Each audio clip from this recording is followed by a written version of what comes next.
সাহাবীরা আতর বানায় ওই নবীজির ঘাম। শোনো মানো জানো কেমন আমার নবীজি, যাহার পাগল চন্দ্র সূর্য তারকারাজি। আল্লাহু আকবার। শোনো মানো জানো কেমন আমার নবীজি, যাহার পাগল চন্দ্র সূর্য তারকারাজি। যাহার পাগল চন্দ্র সূর্য তারকারাজি। তোমরা আরো শুনবানি সুন্দর কাহিনী, তোমরা আরো শুনবানি সুন্দর কাহিনী। জান্নাতের রুমে রুমে লেখা নবীর নাম, জান্নাতের রুমে রুমে লেখা নবীর নাম।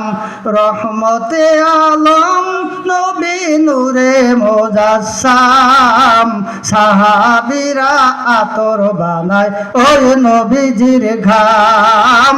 সাহাবীরা আতর বানায় ওই নবীজির ঘাম। সবাই বলে মাশা আল্লাহ। আমার ভাইরা বন্ধুগণ, ততক্ষণ যে আলোচনাগুলো করলাম, আল্লাহ পাক নবীর প্রেম মহব্বত আমাদের প্রত্যেকের অন্তর ভিতরে যেন পয়দা করে দেন। সকল বলে আমিন।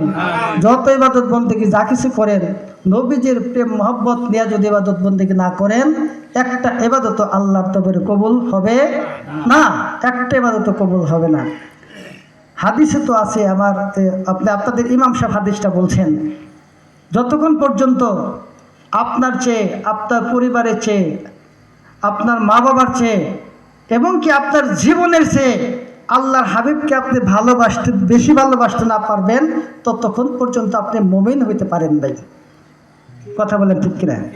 তাহলে জীবনের চেয়ে আল্লাহর হাবিবকে বেশি ভালোবাসতে হবে। আল্লাহ পাক তৌফিক দান করেন। জোরে বলেন আমিন। আসলে তো আমার পরে আরো দুইজন প্রবীণ বক্তা আছে।